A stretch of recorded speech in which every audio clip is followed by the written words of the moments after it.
अस्सलाम वालेकुम। Champions trophy 2025 की स्पेशल ट्रांसमिशन जीत की सोच के साथ मैं हूं आपका मेजबान लुकमान अली। चैंपियंस ट्रॉफी 2025 की वो टीमें जो सेमीफाइनल खेलेंगी, उन टीमों के नाम सामने आ चुके हैं। वो टीमें फाइनल हो चुकी हैं कि वो सेमीफाइनलिस्ट हैं, लेकिन कौन सी टीम किस टीम के साथ सेमीफाइनल खेलेगी, पहला सेमीफाइनल किस टीम के साथ होगा, ये डिसाइड करेगा कल का मैच। और इस मैच के बाद पता चलेगा कि कौन सी टीम पहले सेमीफाइनल में किससे टकराएगी। लेकिन कुछ यूं सिचुएशन बन सकती है, सिनेरियो कुछ यूं हो सकता है कि साउथ अफ्रीका का मुकाबला भारत और न्यूजीलैंड से हारने वाली टीम से होगा। यानी कि कल के मैच में भारत और न्यूजीलैंड से हारने वाली टीम से होगा। ऑस्ट्रेलिया का मुकाबला भारत और न्यूजीलैंड से जीतने वाली टीम से होगा। सिनेरियो कुछ ऐसा बन सकता है कि ऑस्ट्रेलिया का मुकाबला भारत और न्यूजीलैंड से जीतने वाली टीम से होगा। यानी कि जो कल का मैच है इसमें ही ये डिसाइड होगा, उसके बाद फाइनल हो जाएगा क्या है, इस पर भी बात करेंगे। लेकिन आज एक मैच हुआ, उस मैच में सबसे अहम चीज यह है कि इंग्लैंड इस टूर्नामेंट से बाहर हुआ, पाकिस्तान भी बाहर हुआ, लेकिन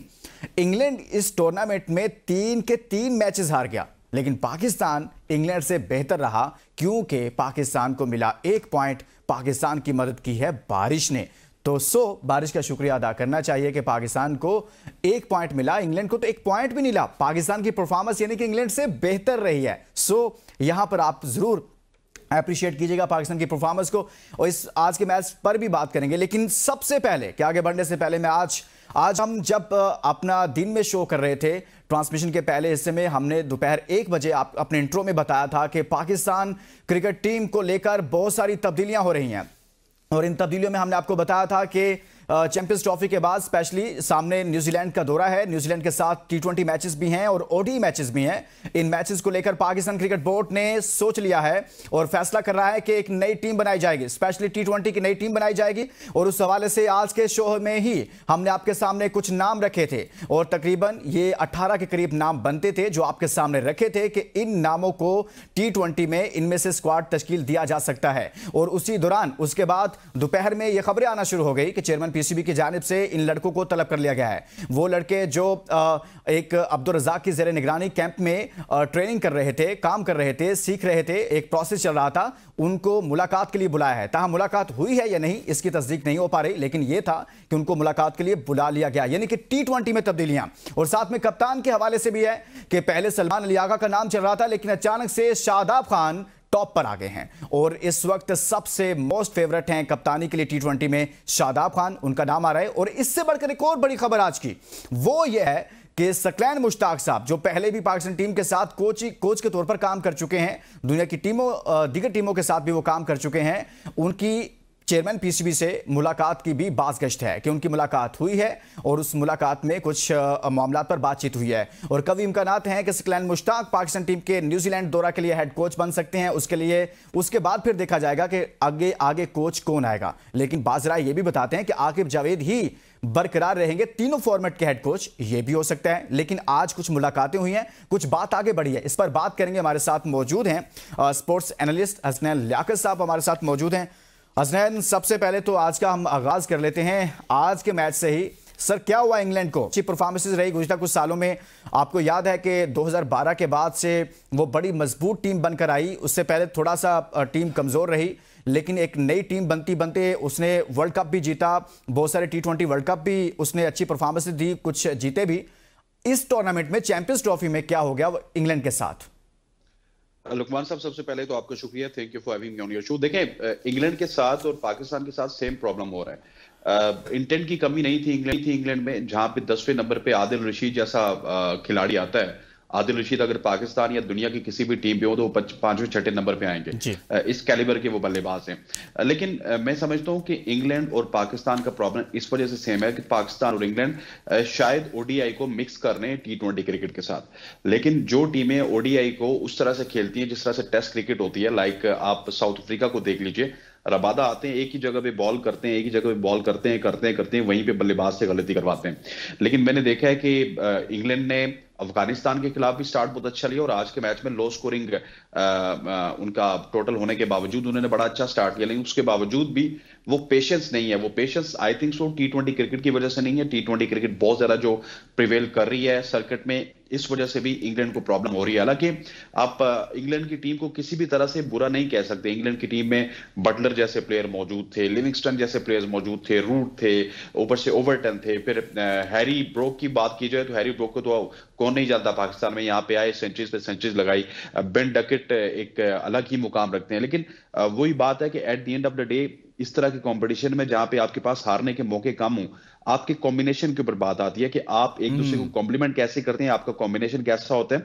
जिस तरह से बैटिंग में पार्टनरशिप की जरूरत होती है, उसी तरह से आपको बॉलिंग में पार्टनरशिप की जरूरत होती है। लेकिन इंग्लैंड के साथ यही कुछ गलतियां मुझे नजर आ रही है कि बॉलिंग में उनकी उस तरह से पार्टनरशिप नहीं होती थी। एक तरफ से अगर आर्चर विकेट लेते थे तो दूसरे बॉलर आके उनको सपोर्ट नहीं करते थे। इसी तरह से Adil Rashid spin bowling attack को लीड करते थे। Is one of the leading spinner in England. ये सिर्फ इस एरा में नहीं बल्कि और उनके जितने भी एरा देखे जाएं तो वो इंग्लैंड के one of the leading leg spinner हैं, लेकिन उनको साथ सपोर्ट नहीं मिल रही थी लिविंगस्टन की जानिब से। सेम प्रॉब्लम लाइक पाकिस्तान, क्योंकि उनके पास भी शायद उस तरह से बैकअप मौजूद नहीं है। वही प्लेयर ऑन एंड ऑफ आते रहते हैं। अभी देखिए आप, उन्होंने जॉनी बेस्टो को अगर पिक नहीं किया, जिमी स्मिथ को पिक किया, तो जिमी स्मिथ उस तरह से परफॉर्म नहीं कर सके। सो बहुत सारे फ्लॉज थे इंग्लैंड की इस सारी टीम में। लेकिन 2022 का उनको T20 वर्ल्ड कप जितवाने वाले पाकिस्तान के खिलाफ जोस बटलर, उनका आखिरी मैच था एज ए कैप्टन, और वो आखिरी मैच भी आई थिंक सो बहुत ही बुरा आ रहे हैं। और ये शायद आखिरी मैच तो वो जीतना डिजर्व करते थे।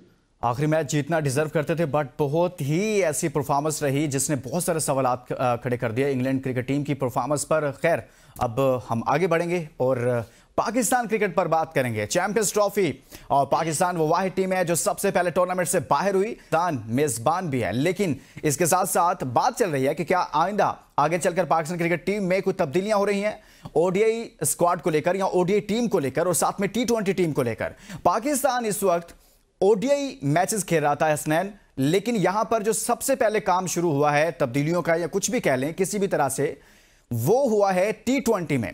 ओडीआई में सिर्फ एक खबर आती है कुछ प्लेयर्स रेस्ट पर जा रहे हैं, लेकिन उस पर कोई क्रिकेट बोर्ड की जानिब से कोई हलचल हमें अभी तक नजर नहीं आ रही। लेकिन T20 के हवाले से आज कुछ प्लेयर्स को बुलाया गया। अब मुलाकात हो पाई है नहीं हो पाई ये कंफर्म नहीं है, लेकिन यह है कि आज कुछ ना कुछ डेवलपमेंट्स हुई हैं कि T20 को लेकर पाकिस्तान क्रिकेट बोर्ड ये फैसला कर रहा है कि जो हमारे लंबे अरसे से लोग खेल रहे थे T20 में, चाहे वो मोहम्मद रिजवान ही क्यों ना हो, सबके सब T20 फॉर्मेट से फारिग किए जा रहे हैं। बिल्कुल फ्रेश फेसेस लाए जा रहे हैं और शादाब खान को कप्तानी दी जा रही है। सर, ये बेहतर फैसला होगा अगर ऐसा होता है? अच्छा लुकमान, अगर मैं शादाब की बात भूल गया तो आप मुझे वो जरूर याद करवाइएगा। लेकिन जो एक पॉइंट आपने रेज किया ना कि T20 क्रिकेट के ऊपर हम फोकस करें, आप देखिए हमारा वो एक जुमला होता है, शायद पंजाबी में भी होता है कि आवे का आवा ही बिगड़ा हुआ है। हाँ। 2023 में ओडीआई वर्ल्ड कप पे हम हारे तो हमने तीनों फॉर्मेट्स पे बाबर आजम को हटा दिया। उसके बाद 2024 में हम T20 फॉर्मेट में आ रहे तो हमने पहले जो ऑपरेशन किया वो ओडीआई फॉर्मेट में किया। अभी हम ओडीआई फॉर्मेट आ रहे हैं और पहले जो हम तब्दीलियां कर रहे हैं वो T20 फॉर्मेट में कर रहे हैं। इसमें मुझे लगता है कि हमारे बोर्ड की भी नीयत नहीं है आपकी क्रिकेट को ठीक करने की। ये भी चाहते हैं कि आपकी क्रिकेट इसी तरह से रहे। आपके जो फॉर्मर क्रिकेटर्स हैं वो सिर्फ ये चाहते हैं कि हमें 50-50 लाख रुपए मिलता रहे, या फिर हम किसी टीवी चैनल पे बैठ के बड़े बुलंदबाग दावे करते रहे और बताते रहे जी कि हम ये करना चाहते हैं, ये करना चाहते हैं, लेकिन हमें कोई नहीं करने देता। दैट इज वेरी अनफॉर्चुनेट कि हमारे यहाँ सिस्टम नहीं है। सिस्टम जब अपने आप का मजाक खुद उड़ाएगा तो फिर मैं और आप उसको ठीक नहीं कर सकते। बोर्ड को चाहिए ये था कि अभी ओडीआई के कप्तान के हवाले से फैसला होता, अभी ये ओडीआई की टीम के हवाले से फैसला होता, और जो आपने आखिरी T20 खेली थी, जिसके खिलाफ भी खेली थी, आप वही टीम मोर और लेस खिलाते तो ज्यादा बेहतर होता, क्योंकि आपको ऑपरेशन तो ओडीआई क्रिकेट में करना था। लेकिन ओडीआई क्रिकेट के हवाले से बात नहीं हो रही। ओडीआई क्रिकेट के हवाले से इस तरह की खबरें आ रही हैं कि रिजवान को कप्तान बदस्तूर रखा जाएगा, मतलब कि हमारी क्रिकेट का अल्लाह ही हाफिज है। दूसरा, शादाब खान के ऊपर आ जाते हैं। लुकमान साहब, आप भी एक इवेंट में गए थे, उसके फाइनल में भी आप बिल्कुल हमारे साथ मौजूद थे रावलपिंडी के मीडिया बॉक्स में। शादाब खान ने उस इवेंट में, मैंने उस इवेंट का कोई मैच नहीं छोड़ा, शादाब खान ने उस इवेंट में हार्डली बॉल को हाथ लगाया। बॉल को हाथ तो दूर की बात है, वो बॉल के करीब भी नहीं आए, फील्ड के करीब भी नहीं आए। जब उनकी मर्जी होती थी फील्ड में आते थे, जब उनकी मर्जी होती थी चले जाते थे। क्यों? क्योंकि उस वक्त पाकिस्तान के 3 बड़े स्पोर्ट्स चैनल्स के ऊपर मैच ब्रॉडकास्ट हो रहे थे, और अगर वो बच्चों से छक्के खा जाते तो उनका फ्यूचर दांव पे लग जाता। सेकेंडली, शादाब खान 2-3 दफा तीसरे नंबर पे भी बैटिंग करने आए, चौथे नंबर पे भी बैटिंग करने आए, लेकिन 8 रन से ज्यादा नहीं बना सके। किसी पे 0 बनाया, किसी पे 2 बनाया। जो हाईएस्ट उनका स्कोर था वो 8 था। अब वो शादाब खान पाकिस्तान की क़यादत करेंगे। मतलब ये पाकिस्तान क्रिकेट के साथ एक जोक है। जिस शादाब खान को हमने ओडीआई की परफॉर्मेंस के ऊपर, टी20 की खराब तरीन परफॉर्मेंस के ऊपर हमने ड्रॉप किया था, जो 4 ओवर्स में 60 रन दे देता था, तो 10 ओवर्स में 90 रन दे देता था, वहां पे 90 रन देता था जहां पे दूसरी टीम के स्पिनर्स 10 ओवर्स में 40 रन देके 3 आउट करते थे, वहां पे शादाब खान 10 ओवर्स में 90 रन देता था। वो Shadab Khan out of nowhere कप्तान बन गया भाई। अगर वो इतना ही कैपेबल था तो आपने उसको ओडीआई में क्यों नहीं रखा? मतलब कि हम कोई सोल्यूशन ऐसा ढूंढते ही नहीं है ना, ऊपर से ये पाकिस्तान में हसनैन एक चीज होती है, आपको पता है कि 2015 के वर्ल्ड कप के जो हमारा स्क्वाड था, मिसबा की कप्तानी में हम खेल रहे थे, उस वर्ल्ड कप में अजहर अली स्क्वाड में नहीं थे, वो टीवी शोज में बैठे हुए थे। लेकिन जो ही वर्ल्ड कप हारे तो अजहर अली ने सीधा लैंड किया बतौर कैप्टन टीम में, यानी कि वो कप्तानी का डेजिग्नेशन लेके टीम में आए। इसी तरह से शादाब खान स्क्वाड में नहीं है, हालिया 2 से 3 सीरीज में नहीं है। टी20 वर्ल्ड कप 2024 जो हुआ उसके बाद से वो मंजर से गायब हैं, सिर्फ चैंपियंस कप खेला। अब वो सीधा लैंड करेंगे, कप्तानी का तमगा अपने गले में सजाए हुए उनके अंडर कुछ लड़कों को दिया जाएगा। सर, ये पाकिस्तान क्रिकेट बोर्ड क्या सोच रखता है? क्यों इस तरह का मजाक किया जाता है? देखिए लुकमान साहब, पाकिस्तान क्रिकेट बोर्ड तो अपने आप को तमाशा बना चुका है ना। ये एक डुगडुगी बज रही है। It's a joke for Pakistan cricket. आप देखिए, आपके पास इस वक्त जो आपके साबिक क्रिकेटर्स ने करना था वो कर चुके हैं कि आप किसी भी दुनिया के इंटरनेशनल कोच को पाकिस्तान क्रिकेट की कोचिंग के लिए कहेंगे, वो नहीं आएगा। क्योंकि आपने जिस तरह से मिकी ऑथर के साथ किया, गैरी क्रिस्टन के साथ किया, जैसन गिलेस्पी के साथ किया, कोच तो आपके पास आने वाले नहीं है। अब बढ़ चढ़ के आपके पास यही रहेगा कि किसी दिन आकिब जावेद जाएंगे, आप सकलेन मुश्ताक की तरफ जाएंगे, सकलेन मुश्ताक जाएंगे, आप वकार यूनिस की तरफ जाएंगे, वकार यूनिस जाएंगे, आप मुश्ताक अहमद की तरफ जाएंगे। और ये वो कोच है जिनको दुनिया पूछती नहीं है। हमारे यहाँ एक कोच से जब पूछा गया एक बोर्ड ने कि आप हमें कोई कोच रेफर करें, तो उन्होंने इंजमामुल हक को किया। तो उस बोर्ड ने पूरा एनालाइज किया। उन्होंने कहा यार ये इंजमामुल हक, इसको हम किस तरह से कोच रखें? इसका अपना पेट जो है वो इतना बाहर निकला हुआ है, ये काफी अरसे से प्रैक्टिस में नहीं है, इसको किस तरह से कोच रखें? एक इंटेलेक्चुअल डिसऑनेस्टी थी। और उन्होंने एक और पाकिस्तानी को कोच रखा जिसका नाम यासिर अराफात है, जो क्रिकेट खेलते हुए भी सियासत की नजर था। अब भी जो है वो आंख का तारा नहीं है। लेकिन साउथ अफ्रीका वाले तो जानते हैं कि लेवल 4 का क्वालिफाइड कोच है। फिर आपके प्रोग्राम में एक शख्सियत आती है, अब्दुल रऊफ खान। अब्दुल रऊफ खान एक ऐसा शख्स है जिसने मास्टर्स किया हुआ स्पोर्ट्स साइंसेज में। उसने पाकिस्तान के लिए फर्स्ट क्लास में सैकड़ों विकेटें ली हैं, ठीक है। लेकिन अब्दुल रऊफ खान को सिस्टम करीब नहीं आने देता, यासिर अराफात को सिस्टम करीब नहीं आने देता। वजह क्या है? क्योंकि इन्होंने सिस्टम को ठीक नहीं करना।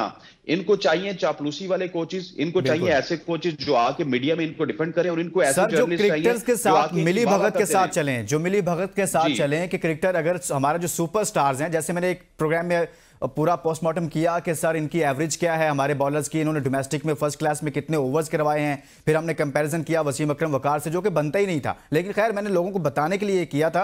तो ये ऐसे कोचेस चाहते हैं, ये एक ऐसा माहौल चाहते हैं जिसमें ये सुपरस्टार सिर्फ और सिर्फ एडवर्टाइजमेंट का काम करें, जो एक माहौल बना हुआ है, डाटा बहुत ये वो इधर उधर इस तरह के काम करें, इनको कोई कह ना सके कि भाई आपने बेसिक काम करना है। बिल्कुल ऐसे आप देखें ना, सकलेन मुश्ताक अगर आ जाएंगे तो सकलेन मुश्ताक शादाब खान को तो out of the box support करेंगे। क्या ये कॉन्फ्लिक्ट ऑफ इंटरेस्ट नहीं है? क्या लोग बातें नहीं करेंगे?